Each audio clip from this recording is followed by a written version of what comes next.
Halo teman-teman semua. Kali ini, Story 3M akan membagikan alur cerita manhwa yang berjudul The Iron Blood Necromancer Has Returned. Baiklah, tak perlu berlama lagi, langsung saja kita simak videonya. Melanjutkan chapter sebelumnya, di mana Bakmi, Gachowan, dan juga Han Tae-ho tidak bisa berkutik setelah ditangkap oleh Kang Hyuk. Kondisi ketiga orang itu tentunya sangat parah. Belum lagi kaki dan tangan ketiga orang itu telah dipotong dengan sempurna selagi mereka masih hidup. Dalam pikirannya Gachowan, ia berpikir apakah mereka sama sekali tidak memiliki kesempatan untuk melawannya ataupun melarikan diri dari situasi saat ini. Selain itu, Gachowan mengingat jika pembantaian yang dilakukan oleh Kang Hyuk mengingatkan dirinya ketika mereka menyiksa Kang Min setelah mereka membunuhnya.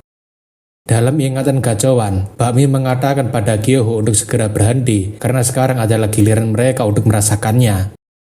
Kyoho yang telah mengambil bola mata Kang Min tentunya mengatakan baiklah, padahal dirinya baru saja merasakan keseruannya. Kyoho mengatakan meskipun Kang Min dianggap sebagai returner terkuat, tapi dia tidak bisa melakukan apapun ketika orang-orang kepercayaannya mengkhianati dirinya. Bakmi kemudian menyuruh agar Kyoho segera mundur karena sekarang adalah gilirannya dan Kyoho mengatakan selamat bersenang-senang. Bakmi mengatakan jika dirinya sudah sangat lama menantikan ketika dirinya bisa membereskan orang paling sombong di dunia ini. Bakmi yang sangat senang tentunya langsung memotong kedua kakinya Kang Min meskipun dia sudah mati, tapi mereka tidak ingin berhenti melihatnya menderita. Gachowan juga tidak ingin kehilangan kesempatan ini untuk memberikan pukulan pada Kang Min karena dirinya juga harus dibuat kalah olehnya. Sambil memukulnya dengan sangat keras, Gachowan membuat kepala Kang Min menjadi bocor hanya dengan sekali pukulan. Tidak hanya itu, Han Tae-ho juga membuat tulang-tulang jari Kang Min menjadi bengkok seperti dia sedang mempermainkan bentuk tubuhnya. Gachowan berpikir apa yang dilakukan oleh para undead dan juga Kang Hyuk bukanlah sebuah peperangan, melainkan adalah untuk melakukan perburuan dan menghabisi mereka semua. Gachowan akhirnya tersadar jika penyiksaan yang dilakukan oleh Kang Hyuk sangat mirip dengan apa yang mereka lakukan pada Kang Min ketika mereka mengkhianatinya. Bakmi juga memikirkan hal yang sama jika apa yang dilakukan oleh Kang Hyuk adalah seperti dia sudah mengetahui apa yang telah mereka perbuat pada Kang Min. Kang Hyuk mengatakan sepertinya ini masih kurang, tapi mereka tidak boleh membiarkan waktu terlalu lama untuk membunuh mereka semua. Kang Hyuk memerintahkan pada Kali Gine untuk segera menghabisi mereka semua, karena dirinya yakin jika masih ada banyak orang yang terlibat dalam kematian adiknya. Kali Gine tentunya dengan senang hati akan melaksanakan perintah dari tuannya, dan dirinya akan segera melaksanakannya. Han Tae-ho yang melihat Kang Hyuk memerintahkan untuk segera membunuh mereka tentunya berpikir apakah bala bantuan yang dikatakan itu hanyalah omong kosong. Namun sayangnya, harapan bala bantuan itu hanyalah harapan palsu karena Kali Gine dengan wajah tersenyumnya langsung berlari ke arah Han Tae-ho. Hanya dengan sekali tebasan saja, Kali Gine membuat kepala Han Tae-ho langsung terbang dari tubuhnya. Gachowan yang melihat kepala Han Tae-ho langsung dipotong begitu saja, tentunya membuatnya jadi merasa ngeri-ngeri sedap. Gachowan berpikir kenapa seseorang yang sangat sadis seperti ini malah kembali ke bumi dan membuat teror bagi mereka semua. Gachowan merasa sangat sial karena dirinya sudah tidak bisa melakukan apapun dengan kondisinya yang sekarang. Gachowan sangat percaya diri dengan julukannya sebagai Raja Petarung di Serikat Gargowa. Dirinya juga dianggap sebagai hunter yang kasar, bagaikan binatang buas dengan kekuatan dan stamina yang sangat besar. Namun di hadapan kekuatan yang jauh lebih kuat, Gachowan berpikir semua itu tidak ada artinya lagi, bahkan dirinya merasa terlalu lemah untuk melawan mereka. Akhir dari riwayat Gachowan sekarang harus sama seperti Han Tae-ho dan juga Kyoho, meskipun mereka lebih beruntung karena tidak dikuliti hidup-hidup dan tidak berakhir seperti Kyoho. Melihat Han Tae-ho dan juga Gachowan telah terbunuh, Bakmi tentunya merasa sangat sial karena sekarang hanya tersisa dirinya dan tidak mungkin dirinya bisa melawan balik orang itu sendirian. Bakmi sendiri sudah kehabisan mana untuk menghentikan pendarahannya, tapi dirinya sendiri sudah tidak bisa melakukan apapun dengan kondisi tubuhnya yang sekarang. Bakmi benar-benar merinding sampai berkeringat dingin karena dirinya baru saja menyadari jika bajingan yang berada di depannya ini adalah seorang psikopat. Dengan entengnya, Bakmi sekali lagi mengatakan untuk menunggu sebentar karena dirinya ingin melakukan negosiasi dan dirinya akan membantu menangkap semua pelakunya. Namun sayangnya, Kang Hyuk sedari awal sudah tidak membutuhkan negosiasi semacam itu karena dirinya bisa mengetahui semua pelakunya hanya dengan membunuhnya saja. Kang Hyuk benar-benar tidak memberikan kesempatan seseorang yang telah bermain-main dengan nyawa adiknya dan dirinya akan membalas lebih buruk daripada yang mereka bayangkan. Kang Hyuk sekali lagi menggunakan sihir cengkraman kematiannya hanya untuk memegangi kepalanya bakmi. Seketika itu, Kang Hyuk langsung melihat melalui Vision of Death karena dirinya sangat yakin jika posisi wakil ketua akan mengetahui fakta yang jauh lebih banyak daripada yang lainnya. Dalam ingatan itu, Bakmi berbicara pada seorang hunter jika lawan mereka adalah Kang Min, dan dia merencanakan untuk membunuh Kang Min dengan menggabungkan kekuatan mereka. Bakmi mengatakan jika Kang Min sudah sangat mempercayai mereka, jadi tinggal menunggu waktu saja sampai Kang Min menjadi lengah. Bakmi yakin jika Kang Min tidak akan pernah mengira hal semacam ini akan terjadi, dan Kurohige mengatakan jika dirinya akan memberitahu pusat. Kurohige ingin menanyakan apakah Black Wave juga memberitahu tentang rencana ini, dan Bakmi mengatakan tentu saja karena ini adalah rencana dari mereka. Bakmi mengatakan butuh waktu cukup lama hingga sampai pada asosiasi hunter Korea, dan Kurohige mengatakan Kang Min tidak sadar dengan keuntungannya. Menurut Kurohige, dengan kekuatan Kang Min saat ini, dia bisa membuat kehidupannya menjadi jauh lebih mewah dan bermain-main dengan wanita sebanyak apapun yang dia inginkan. Bakmi tentunya sambil tertawa mengatakan jika orang itu memang sangat naif karena dirinya juga sudah memperingatkannya jika Kang Min tidak akan pernah bisa menjatuhkan Black Wave. Bakmi mengatakan karena Black Wave adalah organisasi internasional yang mewakili Asia Timur Laut, Kang Min benar-benar tidak tahu apa yang sedang dia lawan saat ini. Setiap kali Bakmi mencoba menghentikan Kang Min, dia selalu berkata jika dunia yang pernah memanggilnya lebih menyeramkan daripada Black Wave. Kurohige sambil tertawa mengatakan, Kang Min itu sangat payah, tapi dirinya yakin jika orang dengan kekuatan sebesar itu akan selalu menjadi orang dengan tanpa otak. Kurohige mengatakan orang-orang kuat tidak pernah menggunakan otaknya, karena mereka berpikir hanya dengan menggunakan kekuatan mereka saja, mereka bisa menaklukkan semuanya. Bahkan ketika seorang hunter paling kuat memimpin era para hunter, tapi dia tidak akan bisa menjadi seorang pemimpin yang bisa memenuhi ambisi para pengikutnya, dan itu sama saja dengan omong kosong. Bakmi mengatakan dirinya tidak bisa membedakan apakah dia mau, atau dia memang tidak paham saja dengan penjelasannya. Akan tetapi, dirinya sudah cukup berpikir banyak tentang bagaimana dirinya bisa menjalankan rencana ini dengan sempurna, jadi sebaiknya mereka jalankan saja rencana ini. Kurohige mengatakan jika Bakmi tidak perlu menekankan kalau dia akan mengkhianati Kang Min padanya. Bakmi menanyakan apa maksudnya, dan Kurohige mengatakan jika Bakmi sempat goyah ketika Black Wave memberikan penawaran. Kurohige memberitahu jika ada terlalu banyak mata dan telinga di Korea, jadi Bakmi harus paham sendiri ketika membuat keputusan.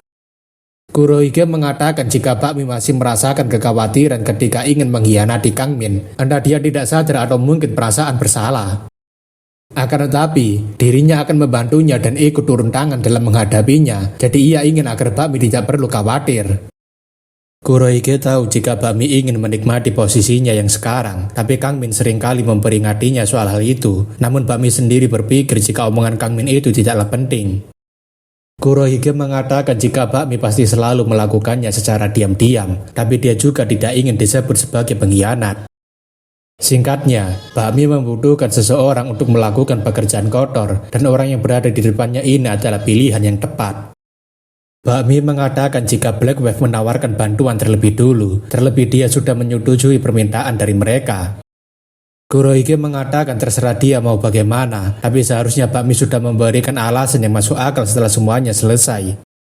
Bakmi menanyakan apa yang harus mereka lakukan ketika sudah berhasil menyingkirkan Kang Min, tapi Kurohige mengatakan itu bisa dibicarakan nanti setelah misinya selesai.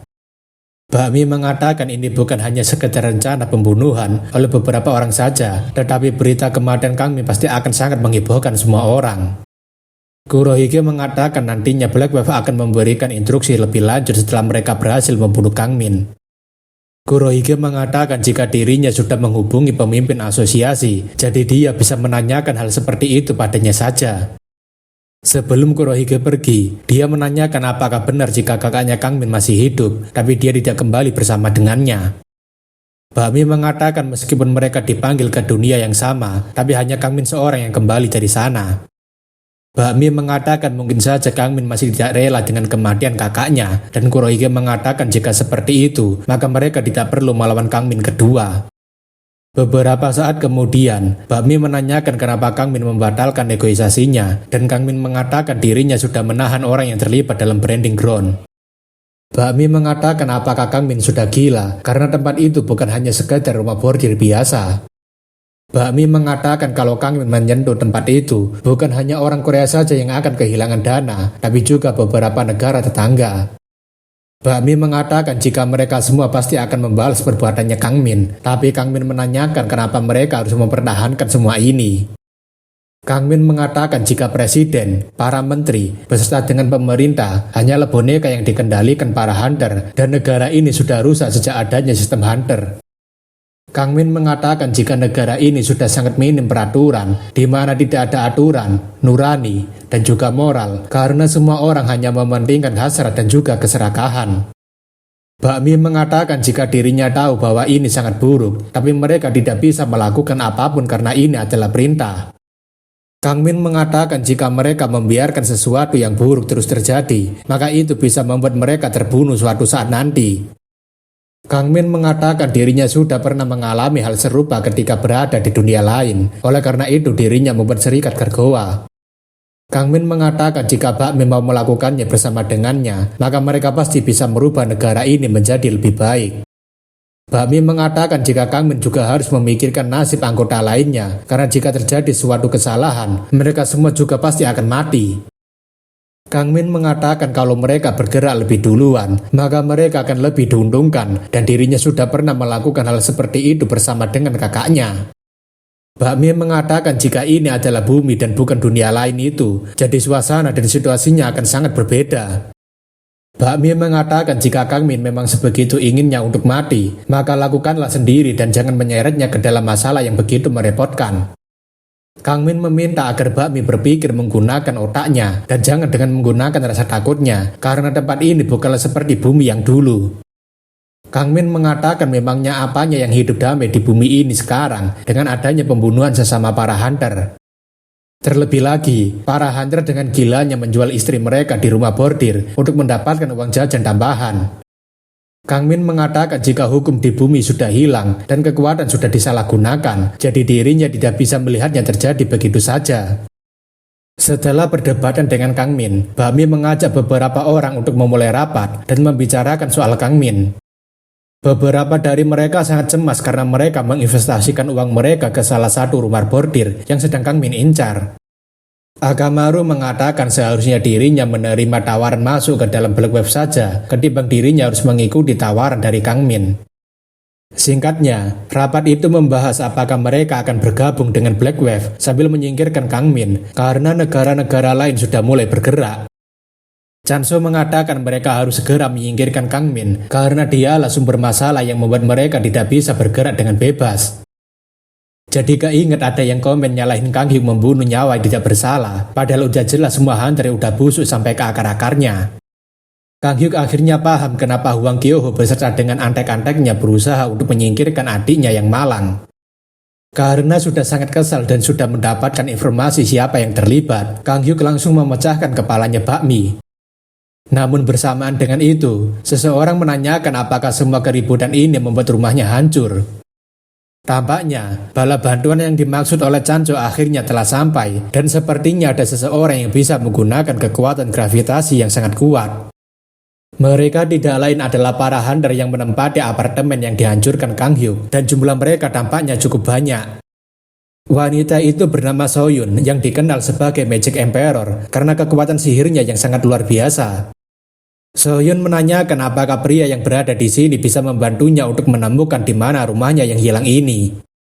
Kang Hyuk yang hanya terdiam tentunya membuat Soyun menjadi marah sambil menanyakan apakah dia ini bisu, padahal dirinya sudah jelas-jelas menanyakan hal itu pada mereka.